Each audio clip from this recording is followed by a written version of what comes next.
There are a million people on YouTube, on social, even down the pub, wanting to tell you how to invest. Well, I've been a financial advisor for 20 years, so you'd think that I should, hopefully, know what I'm doing. So let me tell you how I invest my own money.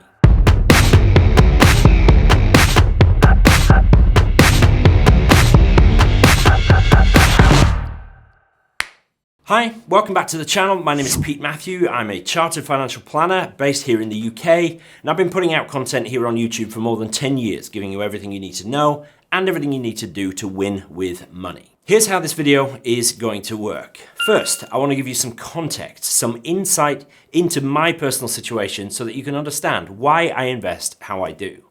Then I'll show you how my money is broken down between different accounts and different kinds of assets and why that's the case. And then finally, I'll draw some lessons and applications that you can take away when considering how you should invest your own money. There are chapter markers on the video so you can skip to the bits that interest you the most. Don't forget to like this video if it's helpful for you and subscribe to the channel so that you see more of what I'm up to. Okay, so here's a little bit about me just so that you've got some context for what's to follow. I'm married to Jo. I've been for nearly 25 years. I know what you're thinking, I must have been a child bride. I'm 46 actually. And I look it. I co-own a business called Jackson's Wealth Management in Penzance and have done since 2007. And that's obviously a really big part of my own financial planning and my own investing, as you would expect. Now, for most of that time, I've been buying out retiring colleagues.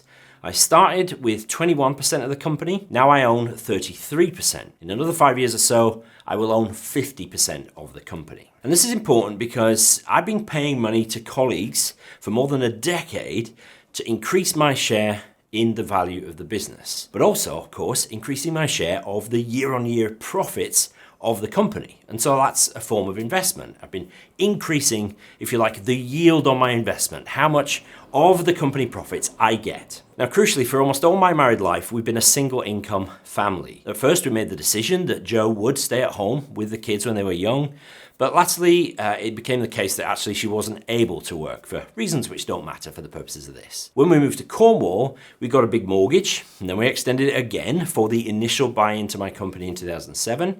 So I'm still paying my mortgage off, and I will be for another 6 or 7 years or so. My kids are 18 and 21, so I've just finished helping one through university. Before long, I'll start the process again with my youngest.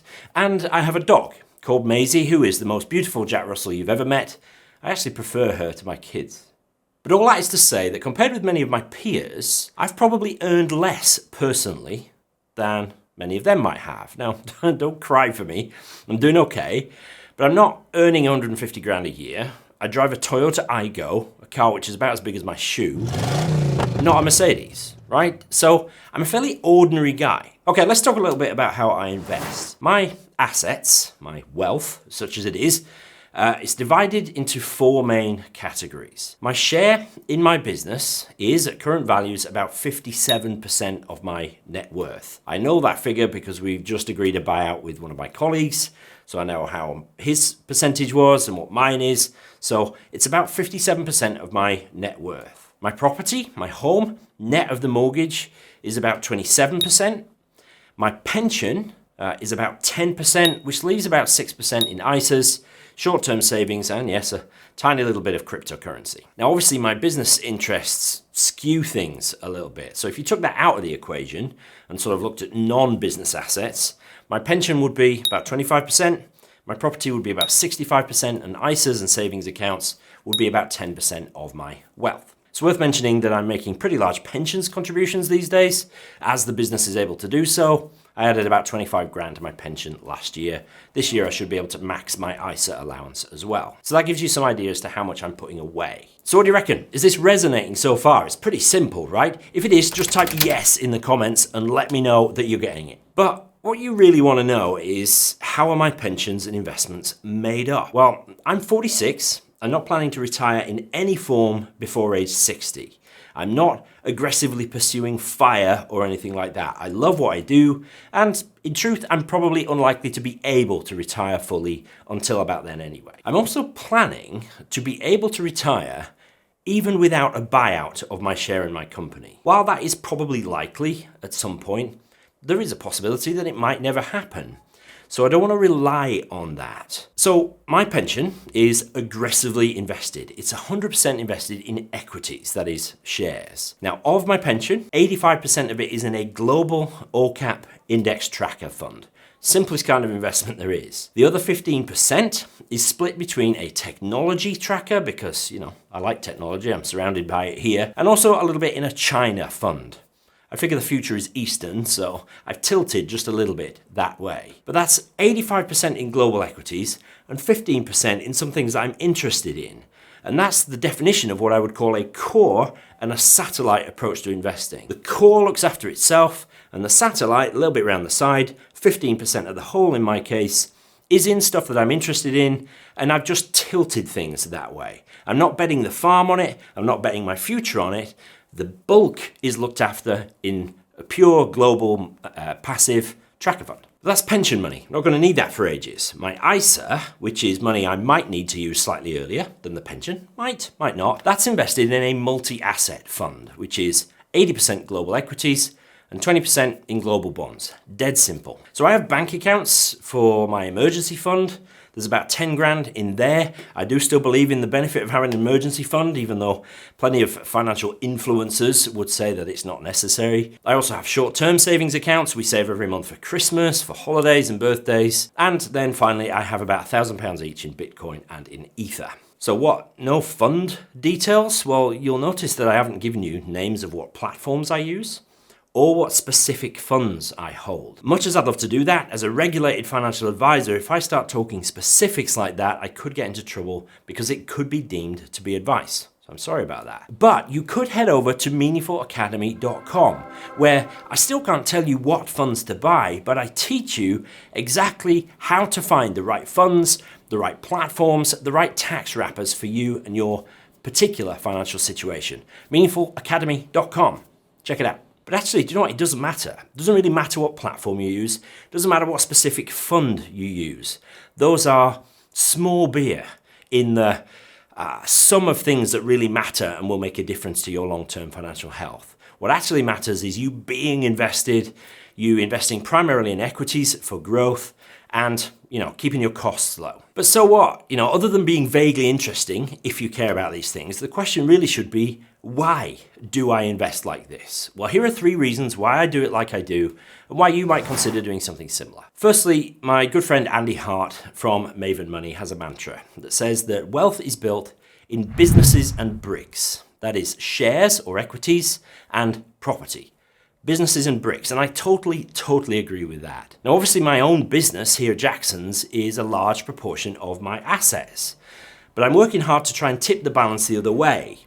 And I want to get to the point where I've got more wealth outside my business than locked inside it. So I'm making pension contributions out of the company, and I'm investing some of my earnings too, after-tax earnings.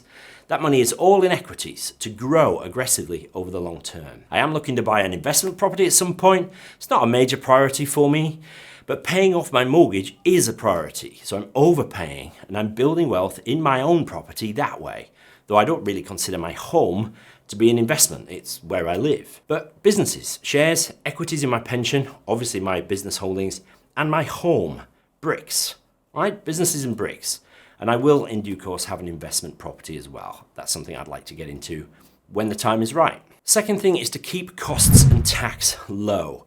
I use tracker funds and ETFs because they're cheap, and I'm convinced that I will do better by not having fees compound over time than I will trying to cover those fees and justify them by looking for star fund managers. I just think that actively investing is a fool's errand, and I would far rather track markets and guaranteed save the fees. I use pensions and ISAs for tax efficiency. Tax is just another form of cost, after all, so I do everything I can to use the allowances that are available to me. And the third reason I do it this way is that this is a universally effective approach. Plenty of so-called financial experts will try and pick holes in what I'm doing, but I just don't care.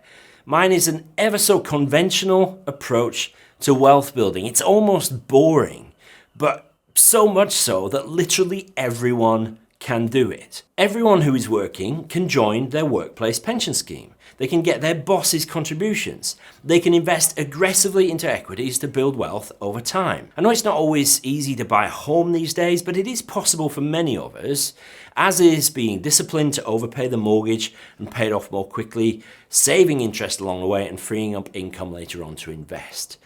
Anybody can do this pretty much. If you have an income, certainly, you can do it to some degree or another. It's boring, it's predictable, it's dead easy, it suits me perfectly, and it's been proven to work over generations. Folks, there is no magic bullet to becoming wealthy. Sure, you might have the skills to build a tech startup and you might sell out as a billionaire. You might be a gifted footballer or a musician and you might make it in your chosen field, becoming a celebrity. You might just be really good on TikTok. But for most of us, we have a job, we have an income, and we have the ability to make decisions about what we do with that income that comes our way. So I'm just doing exactly what I preach on the podcast and on this channel. I'm keeping it simple and dead easy so I don't have to be too hands-on. I'm continually trying to add as much as I can, more and more, to my pots. Regular investment and low-cost investment into equity index tracking, it's really boring, really. But as a financial advisor here at my firm in Jackson's, we have somewhere in the region of £250 million of our clients' money invested in exactly the same way. That is how much I believe in this as a strategy. So thanks for watching. Hit the like button if it's been of any use. Subscribe to the channel if you're not already. Thank you so much, and I'll see you in the next video.